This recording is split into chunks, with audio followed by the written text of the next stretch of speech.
Que les bénédictions de la lumière de la vie soient. Abish Adiboye, une fois encore chez vous. Dans la présente communication, nous abordons les informations des vies passées ou une information des vies ou des existences passées.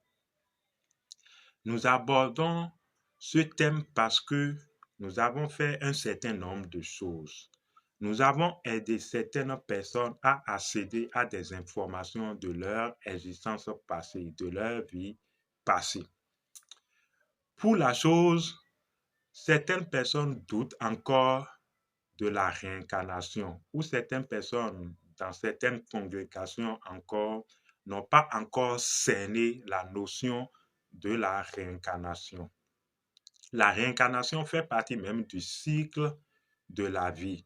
C'est le fait d'exister, de finir cette existence et de continuer une autre existence, de finir cette existence et de prendre une autre existence. Nous disons également que c'est le fait de prendre un corps, de laisser tomber ce corps, ce que les gens appellent mourir, de prendre un autre corps, de laisser tomber un autre corps. Cela fait partie même du cycle d'évolution de la vie parce que l'évolution de la vie et la vie elle-même est engendrée par le mouvement. Donc, c'est le mouvement perpétuel de la vie qui engendre la vie et impulse l'évolution.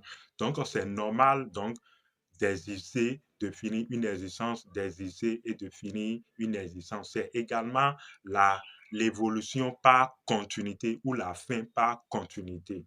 Donc, nous n'avons plus à démontrer longuement ce fait de la réincarnation.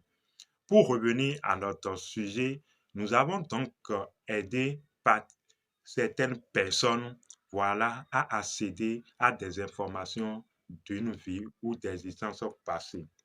Il est remarquable que certaines personnes ont commencé tout de suite par faire de fixation par rapport à ces informations. Comment? Supposez que dans cette existence, vous semblez avoir bonne conscience et que à la quête de votre identité, de votre quête, donc dans votre quête intérieure, vous accédez à des informations passées ou d'autres existences qui vous montrent que vous étiez quelqu'un qui a tué son mari ou qui a tué sa femme ou qui égorgeait des enfants pour des fins ritueliques ou vous étiez quelqu'un qui volait tout le temps les greniers de l'État, ainsi de suite. Vous voyez que ces informations vont rentrer en contraste avec la personnalité ou ce que vous prétendez être maintenant. Si bien que cela constitue de choc pour certaines personnes qui n'ont pas tout de suite digéré ces informations. Raison pour laquelle nous faisons cette communication pour pouvoir expliquer un certain nombre de choses et pour aider ces personnes qui, d'une façon ou d'une autre, ont eu accès à des informations d'autres existences. Vous savez, il faut forcément comprendre une chose. Conscience totale, responsabilité totale, liberté totale. Quand vous accédez à des informations d'autres vies ou d'autres existences, ces informations appellent d'abord à votre conscience. Disons d'abord que vous venez de prendre contact avec des réalités qui sont là, mais que auparavant vous ignorez. Et parce que votre conscience maintenant a défini avoir accès à ces informations avoir interposé ou d'une façon ou d'une autre, ces informations sont venues à vous et vous avez maintenant accès à ces informations. Donc, il s'agit d'un contact avec une réalité existence que jusque alors vous ignorez. La conscience est contact. Il s'agit également du contact avec une réalité, avec une science nouvelle. Vous voyez, donc vous venez d'établir un contact. Parce que quand la vie rencontre la vie, il y a contact. Quand le feu rencontre le feu, il y a contact. Quand l'air rencontre l'air, il y a contact. Donc, et de ce contact naît forcément une conscience. C'est pourquoi alors une nouvelle information est toujours une conscience naissante. C'est pourquoi j'ai commencé par énoncer la loi conscience totale. Ces informations sont supposées vous amener produire un contact, donc une conscience naissante en vous. Mais cette conscience ne doit pas être objet de culpabilisation. Vous ne devez pas vous culpabiliser à cause de ces informations que vous avez, qui ne sont rien d'autre qu'un complément, un complément à des informations ou pour impulser votre évolution. Donc, il ne s'agit pas de se culpabiliser, mais il s'agit alors d'élargir sa conscience. La conscience, quand elle se pose sur une chose, elle permet alors de clarifier la chose. Conscience totale.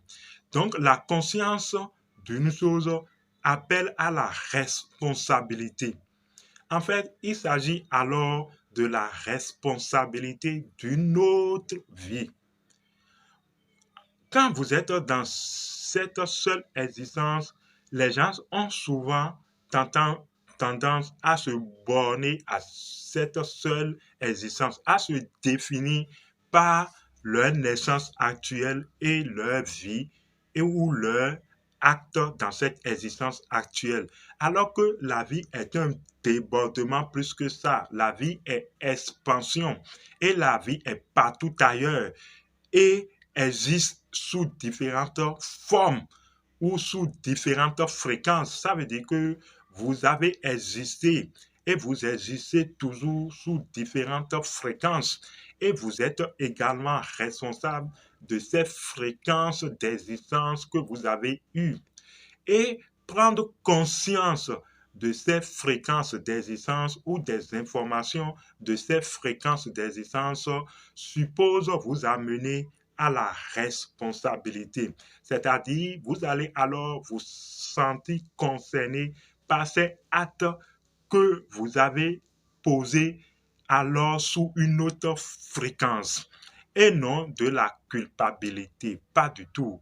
Mais c'est quand on se sent concerné et responsable. Donc, d'abord, concerné, conscience de la chose amène à la responsabilité de la chose. Ah, j'avais fait ça, ok.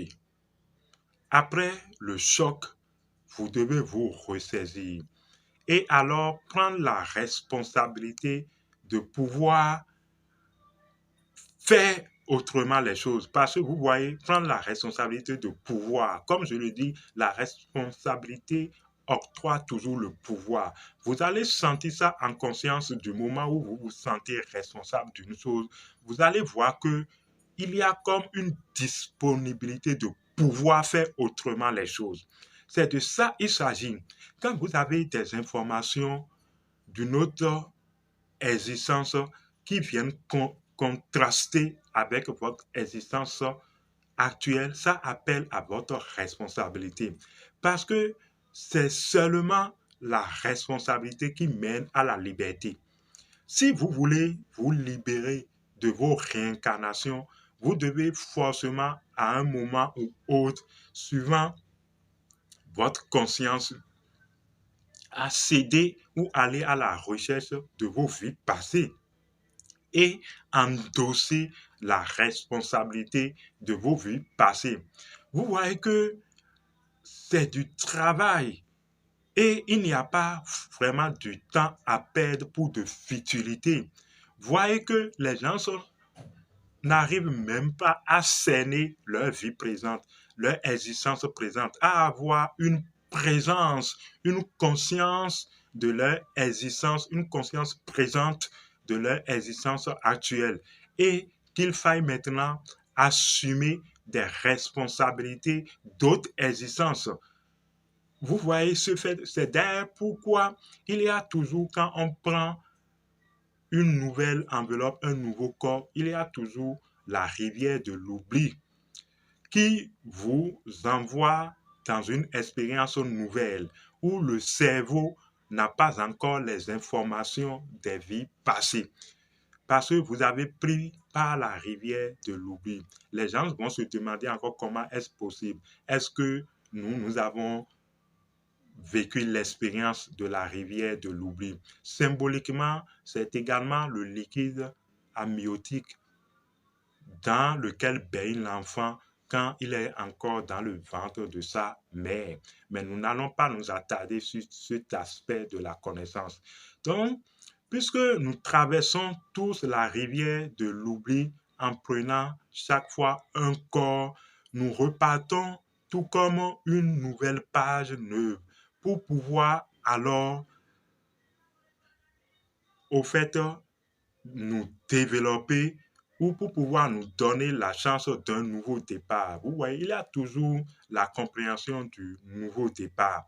Mais cela n'empêche pas la conscience quand la conscience commence par faire les, au fait, grandir ou quand la conscience commence par atteindre des dimensions de plus en plus grandes d'elle-même, de pouvoir englober les informations des vies passées et de la vie actuelle. Si bien que la conscience alors peut accéder à des informations passées pour en assumer la responsabilité et récupérer le pouvoir. Vous ne pouvez vraiment pas récupérer le pouvoir d'une vie passée si vous n'avez pas, vous ne vous sentez concerné par cette vie passée, si vous n'assumez pas cette vie passée. Donc, que les informations vous choquent, c'est une chose, parce qu'il faut quand même produire des chocs dans la conscience pour que la conscience puisse se réveiller. Mais vous devez reconnaître que c'est juste une responsabilité que vous devez assumer pour autrement faire les choses. Et c'est quand on assume sa responsabilité qu'on se libère. Conscience totale, responsabilité totale, liberté totale. C'est de ça qu'il s'agit. Donc, ne vous sentez pas, ne vous fixez pas sur ces faits d'une autre vie et ne vous définissez pas par ça. Seule l'innocence est la chose que vous devez préserver et prendre en considération. Vous êtes innocent. Parce que si vous faites ça, vous allez tomber dans les pièges du péché que de tout temps on vous a enseigné également.